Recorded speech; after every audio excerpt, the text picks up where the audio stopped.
ಅಂಗಡಿ ಹತ್ರ ಮೊಬೈಲ್ ನೋಡ್ತಿದ್ದೆ, ಸಡನ್ ಆಗಿ ಬಂದ್ಬಿಟ್ಟು ಮಚ್ಚಿಂದ ಹೊಡೆದಿರೋದು ತಲೆಗೆ.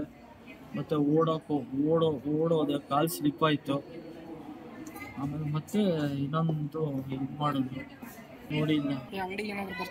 ಅದು ನಂಗೆ ಗೊತ್ತಿಲ್ಲ ಸರ್, ಕಸ್ಟಮರ್ ತರ ಯಾವಾಗ ಬಂದಿರ್ಬೋದು ಯಾವಾಗ ಹೋಗಿರ್ಬೋದು ಗೊತ್ತಿಲ್ಲ, ಬಂದು ಹೊಡೆದಿರೋದು.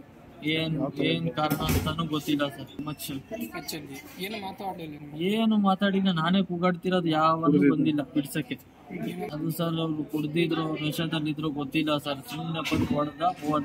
4:45 5 ಗಂಟೆ ಒಳಗೆ ಸರ್ ಇದ್ದಾರೆ. ಎಲ್ಲರೂ ಅಲ್ಲಿ ಕೇಳಿದ್ರೆ ಹೇಳ್ಬಿಡ್ತಾರೆ ನಿಮ್ಗೆ ಏನಾಯ್ತು ಅಂತ. ಒಬ್ನೇ ಇದ್ದ, ಉದ್ದುಕ್ಕಿದ್ದ, ಕಪ್ಪುಗಿದ್ದ.